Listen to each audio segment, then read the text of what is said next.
Innal hamdalillah nahmaduhu ta'ala wa nasta'inuhu wa nastaghfiruh wa na'udzu billahi min shururi anfusina wa min sayyiati a'malina may yahdihillahu fala mudilla lahu wa may yudlil fala hadiya lahu. Asyhadu an la ilaha illallah wahdahu la syarika lahu wa asyhadu anna Muhammadan 'abduhu wa rasuluh. Yaqulullahu tabaraka wa ta'ala fi kitabihil karim, ya ayyuhalladzina amanu taqullaha haqqa tuqatih wa la tamutunna illa wa antum muslimun. Ya ayyuhalladzina amanu taqullaha wa qulu qawlan sadida yuslih lakum a'malakum wa yaghfir lakum dhunubakum wa may yuti'illaha wa rasulahu faqad faza fawzan 'azima. Amma ba'd, fa inna asdaqal hadits kitabullah wa khairal huda hudan nabiy sallallahu alaihi wasallam wa syarrul umuri muhdatsatuha fa inna kulla muhdatsatin bid'ah wa kulla bid'atin dhalalah wa kulla dhalalatin finnar. Kaum muslimin wa muslimat rahimani wa rahmakumullah, alhamdulillah kembali kita bersyukur dan memuji Allah Subhanahu wa taala atas segala kenikmatan yang Allah berikan kepada kita, sehingga pada malam hari ini Allah mudahkan langkah kita untuk menuju rumah dari rumah Allah Subhanahu wa taala dalam rangka takarrub mendekatkan diri kepada Allah Subhanahu wa taala melalui talabul ilmi, sama-sama belajar. Mudah-mudahan ini semua menjadi pemberat kebaikan pada yaumul qiyamah. Ma'asyiral muslimin rahimakumullah, bulan Ramadan sudah pergi, kita tinggal berdoa dan memohon kepada Allah Subhanahu wa taala semoga Allah memberikan kepada kita istiqomah, kelanggengan untuk bisa mengamalkan amalan-amalan yang ada di bulan Ramadan, entah itu qiraah, tilawah, salat sunnah, salat tahajud, infak, sedekah, dengan kebaikan-kebaikan yang lainnya. Dan juga kita berdoa kepada Allah Subhanahu wa taala semoga amalan kita di bulan Ramadan diterima oleh Allah Subhanahu wa taala. Dan tentunya tujuan dari syariat puasa adalah la'allakum tattaqun, menjadi orang-orang yang bertakwa. Maka di antara perkara yang penting setelah berlalunya bulan Ramadan adalah kita yang kita minta adalah keistiqomahan. Maka Allah berfirman, innal ladzina qalu rabbuna Allah tsumma istaqamu tatanazzalu 'alaihimul malaikatu alla takhafu wa la tahzanu wa basyiru bil jannati allati kuntum tu'adun. Sesungguhnya orang-orang mengatakan Rabb kami adalah Allah, tsumma istaqamu, kemudian istiqomah. Di antara keutamanya adalah tatanazzalu 'alaihimul malaikah, maka malaikat akan turun kepadanya mengatakan alla takhafu wa la tahzanu, kalian jangan bersedih hati, jangan takut. Wabshiru bil jannati allati kuntum tu'adun, dan bergembiralah dengan surga yang Allah janjikan kepada kalian. Apa itu makna istiqomah? Para ulama menafsirkan di antara makna istiqomah adalah maknanya adalah kelanggengan. Istiqomah yang pertama adalah istiqomah di atas tauhid, senantiasa ibadah kepada Allah Subhanahu wa taala, tidak menyekutukannya. Makna yang kedua adalah istiqomah di atas ketaatan dan kewajiban-kewajiban yang Allah bebankan kepada kita. Yang ketiga adalah istiqomah senantiasa ikhlas dalam ibadah kepada Allah Subhanahu wa taala. Tiga makna istiqomah ini saling berkaitan. Intinya istiqomah adalah seorang itu langgeng, seorang itu tetap dalam ketaatan kepada Allah Subhanahu wa taala sampai akhir hayat hidupnya. Maka di antara kiat agar kita senantiasa istiqomah di atas ketaatan kepada Allah Subhanahu wa taala adalah al-ilmu wal amal, adalah berilmu dan mengamalkan ilmu tadi. Maka perkara ilmu adalah perkara yang paling penting. Di antara kiat, di antara sebab seorang itu istiqomah di atas ketaatan adalah seorang itu senantiasa belajar ilmu Al-Quran dan Sunnah Nabi Sallallahu Alaihi Wasallam. Ya. Maka kesempatan kita semua untuk senantiasa belajar bersama-sama, dan inilah yang akan membuat keimanan kita akan semakin naik. Al-imanu yazidu bita'ah. Keimanan kita akan semakin tinggi, semakin naik dengan ketaatan. Salah satunya adalah dengan thalabul ilmi, dengan terus belajar dan belajar. Setelah itu adalah mengamalkan. Di antara bentuk kiat agar kita istiqomah di atas ketaatan, kita amalkan ilmu yang sudah kita belajari, mulai dari tauhid, mulai dari perkara-perkara syariat, ya, perkara-perkara sunnah, ya, kita amalkan daripada ilmu tersebut. Kemudian tidak kalah pentingnya adalah berdoa kepada Allah Subhanahu wa taala, minta kekokohan di atas agama ini. Sebagaimana doa yang sudah kita hafal semuanya, ya muqallibal qulub tsabbit qalbi ala dinik. Wahai zat yang membolak-balikan hati, kokohkanlah hatiku di atas agamamu. Ya. Maka Ummu Salamah bertanya, ya Rasulullah, kenapa Anda sering membaca doa ini? Maka Rasulullah mengatakan, tidaklah hati seorang anak Adam kecuali berada di jari jemari Allah Subhanahu wa taala.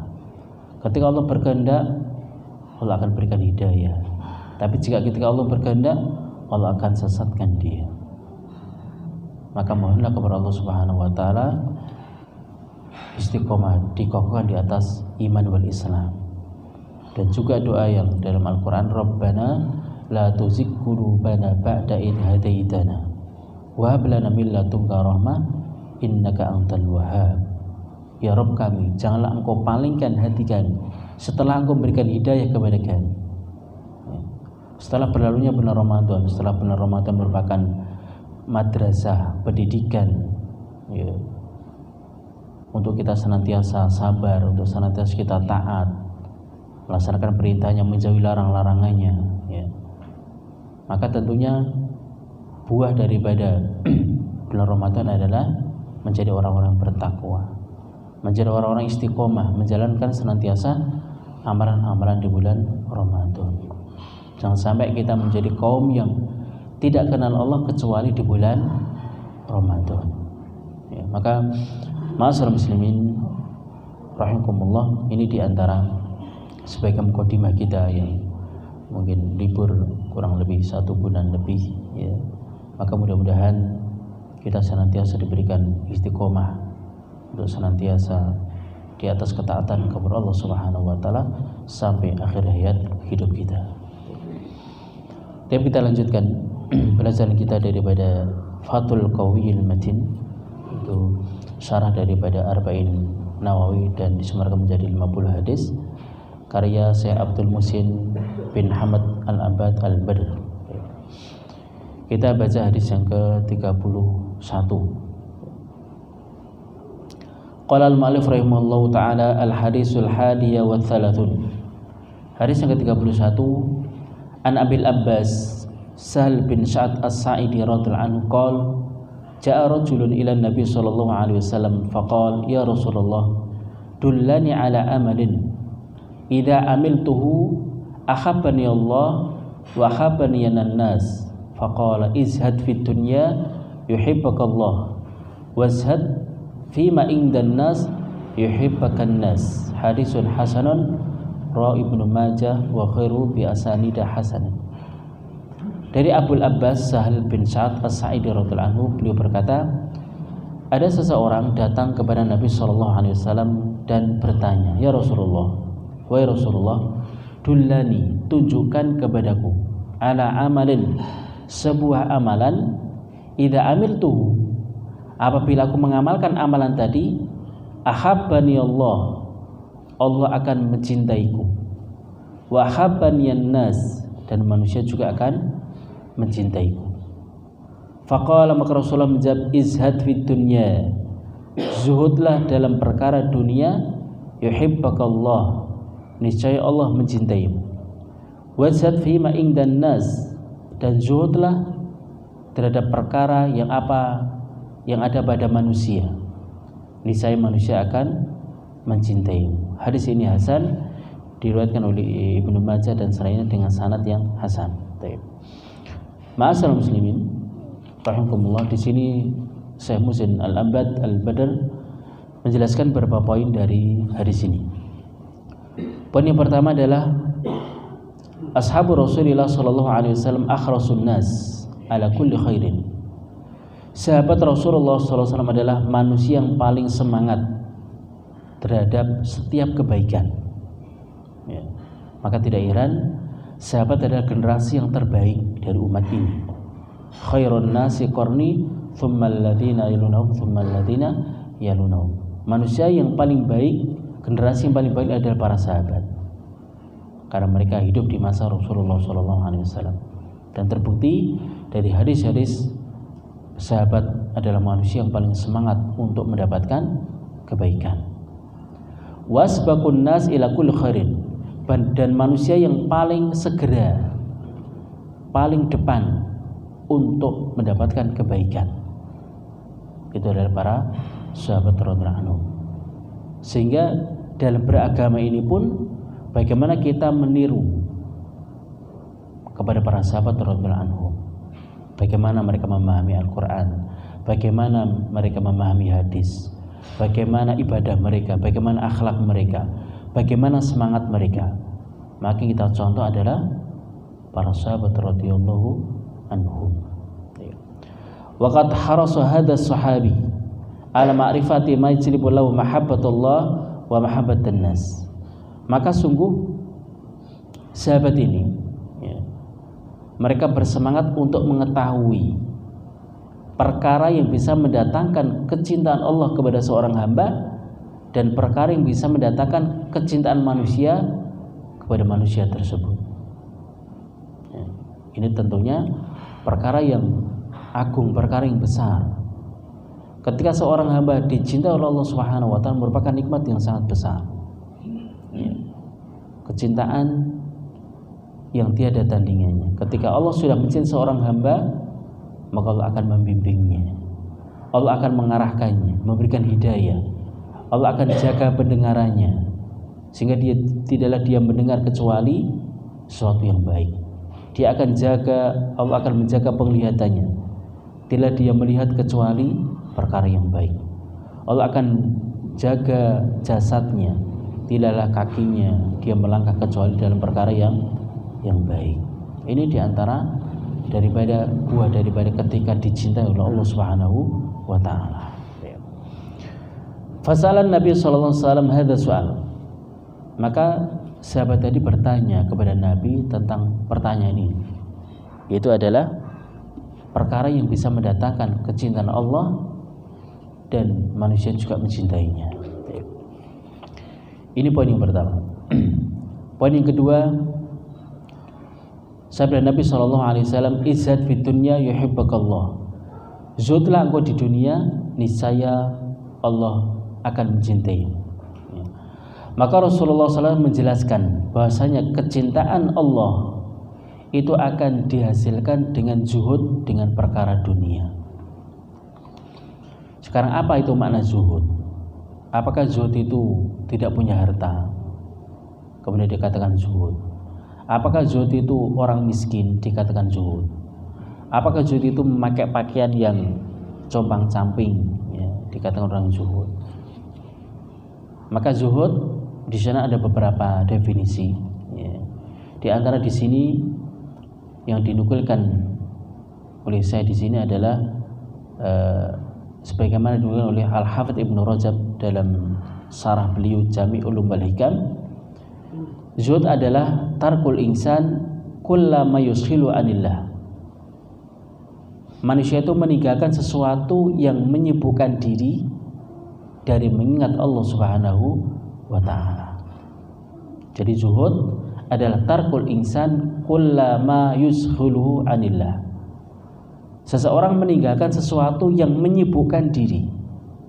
Sesuatu tadi menyibukkan dari mengingat Allah Subhanahu wa ta'ala. Apapun itu yang menyibukkan dari mengingat Allah Subhanahu wa taala dia tinggalkan.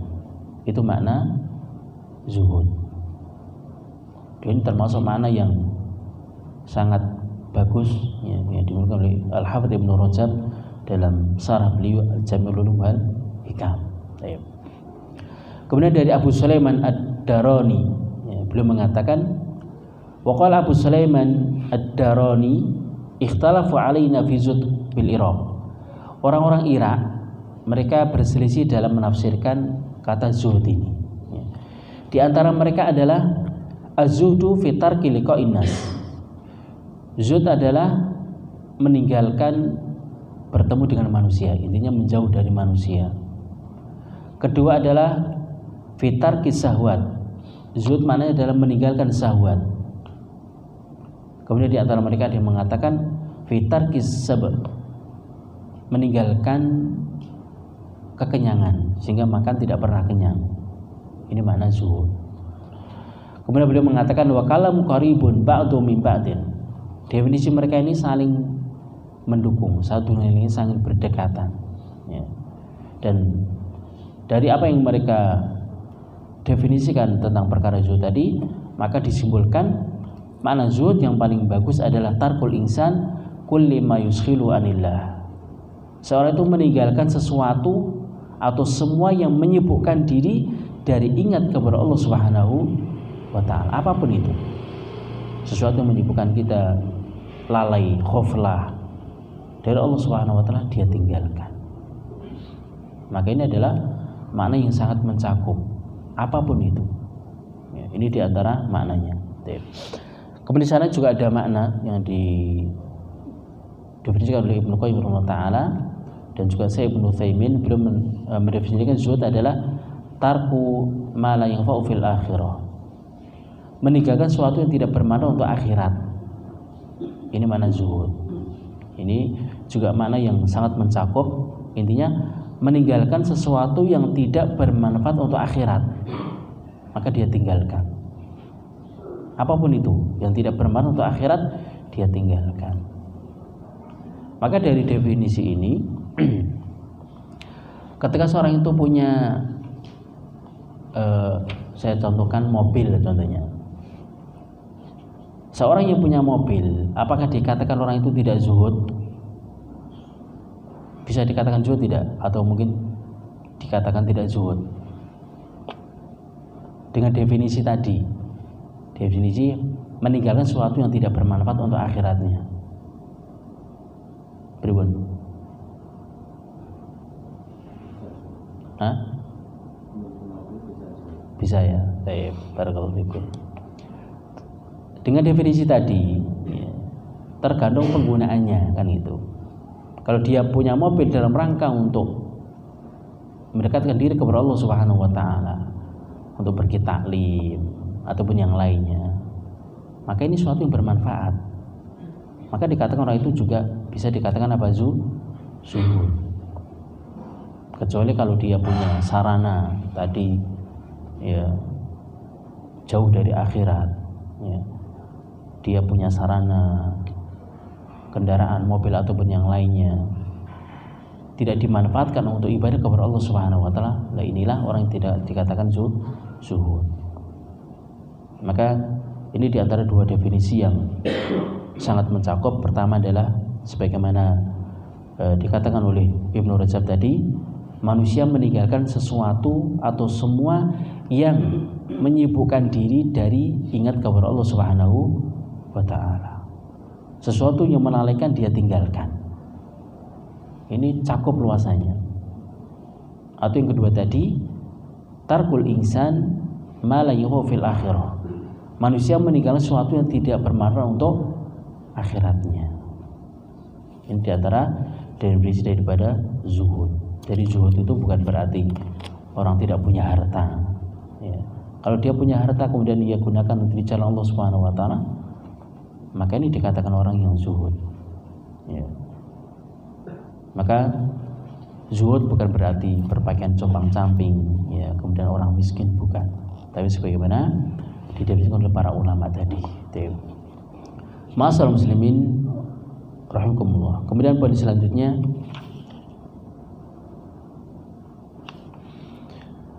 Wazud fima indan nas yuhibbakan nas. Zuhudlah terhadap apa yang ada pada manusia, niscaya manusia akan mencintaimu. Ya. Secara asal an-nasu harisuna 'alal mali wal mata fil hayatid dunya. Tabiat manusia itu mereka itu senang terhadap harta, senang terhadap perkara-perkara kehidupan dunia.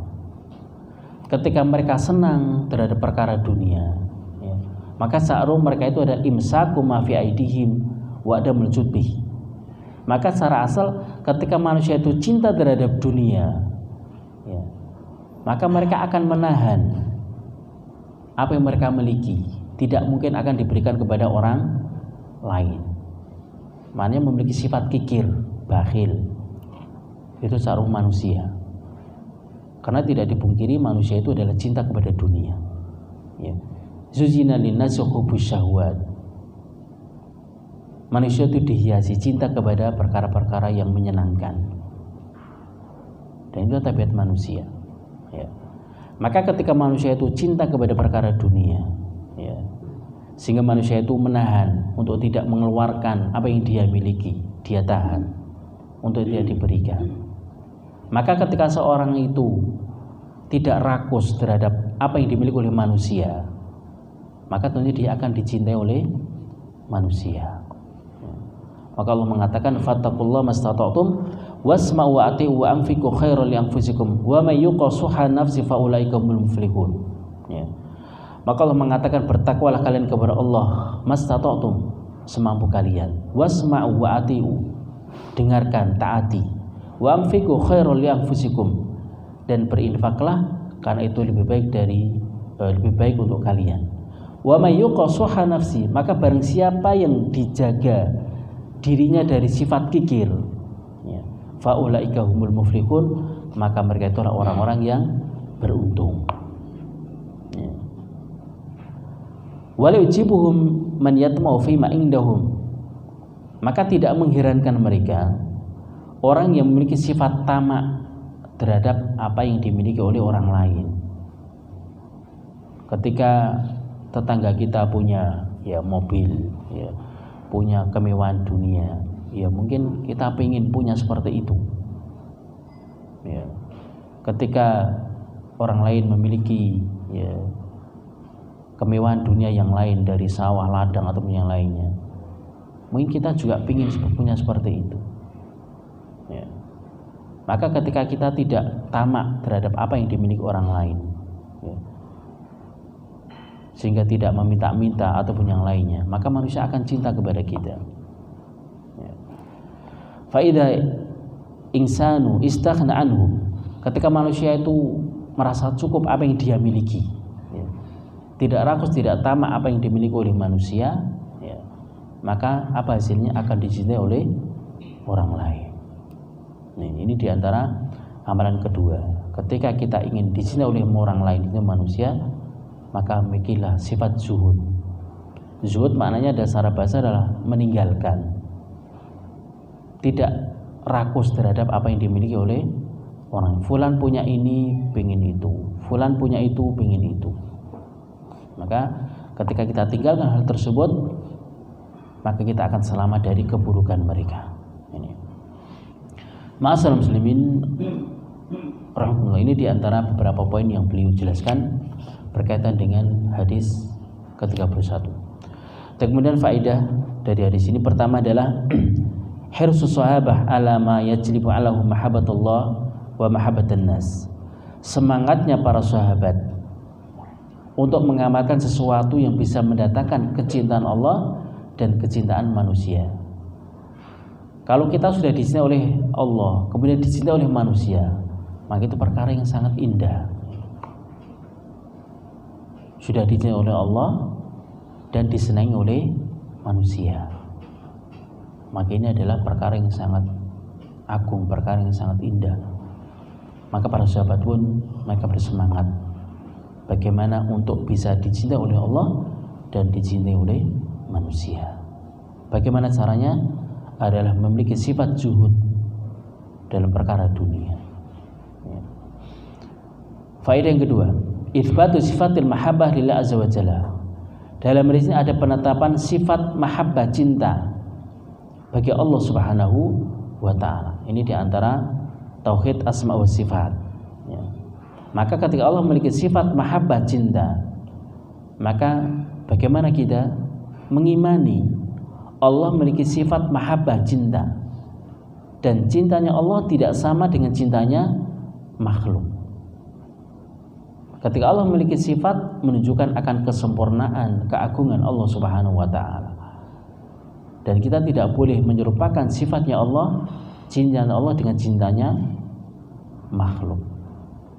Tidak pula mentahrif ya, yaitu menyelewengkan maknanya, cinta dimanakan dengan yang lain. Tidak. Cinta ya cinta mahabbah ya. Tidak pula menanyakan bagaimana kecintaannya, karena Allah tidak memberitahu kepada kita. Maka masalah sifat, asma wa sifat, di antara kaidahnya adalah kita menetapkan seorang yang zahirnya. Ya Allah memiliki sifat cinta, menunjukkan akan keagungan dan ketinggian Allah Subhanahu wa ta'ala. Faedah yang ketiga, anal khairul abdi fi mahabbatillah iyahu. Bahwasanya kebaikan bagi seorang hamba itu adalah fi mahabbatillah, ketika Allah cinta kepada seorang hamba ya, maka dia mendapatkan kebaikan ya, ketika Allah sudah mencintainya ya. Faedah keempat, anna mimma yajlibu mahabbatallah az-zuhud fi dunya.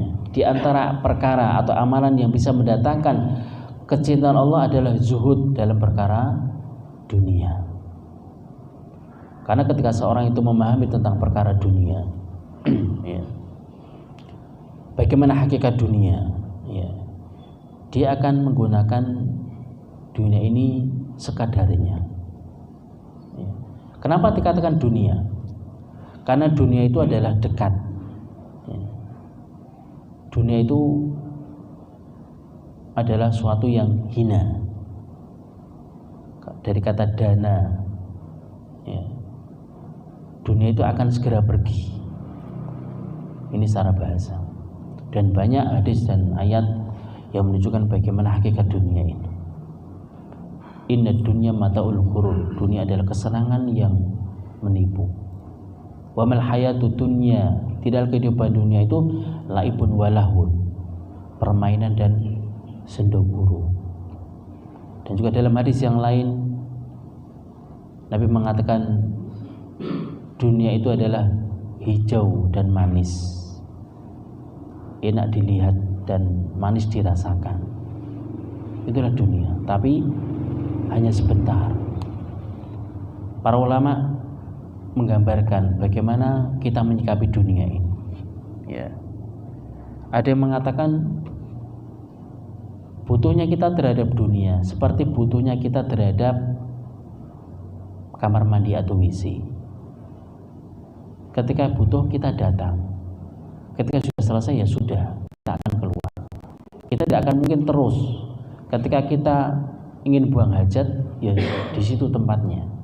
Setelah selesai nggak mungkin kita akan di dalam kamar mandi terus. Setelah selesai buang hajat, ya kita akan keluar. Itulah butuhnya dunia, butuhnya manusia terhadap dunia. Itu seperti itu. Jadi sebagai sarana, bukan sebagai tujuan. Kemudian faedah yang kelima, an-nazud al-mar'i fi ma fi aidin nas sababun fi mahabbatin iyahu fayuhassilu khairuhum wa islamu min syarrihim. Bahwasanya zuhudnya seseorang terhadap apa yang dimiliki oleh manusia merupakan sebab cintanya manusia kepada dia ya. Sehingga menghasilkan dia akan berbuat baik manusia tersebut. Dia akan selamat dari keburukan orang lain ketika seorang itu zuhud terhadap apa yang dimiliki oleh manusia. Ma'asyiral muslimin rahimakumullah, ini di antara faedah yang beliau jelaskan. Pada intinya hadis yang ke-31 ini berkaitan dengan zuhud ya. Bagaimana seorang bisa memiliki sifat zuhud ini ya, zuhud tentang perkara dunia dan zuhud terhadap apa yang dimiliki oleh manusia. Kaum muslimat rahimakumullah, mungkin ini apa yang kita sampaikan pada malam hari ini sebagai perdana setelah beberapa kali libur. Mudah-mudahan apa yang kita pelajari pada malam hari ini menambah keimanan kita kepada Allah Subhanahu wa taala dan semakin menambah istiqomah kita di atas ketaatan kepada Allah Subhanahu wa taala. Demikian apa yang kita sampaikan, mudah-mudahan bermanfaat. Mungkin banyak khilaf dan kekurangannya, kami mohon maaf yang sebesar-besarnya. Wa akhiru da'wana subhanaka bihamdik asyhadu an la ilaha illa anta astaghfiruka wa atubu ilaik. Wassalamualaikum warahmatullahi wabarakatuh.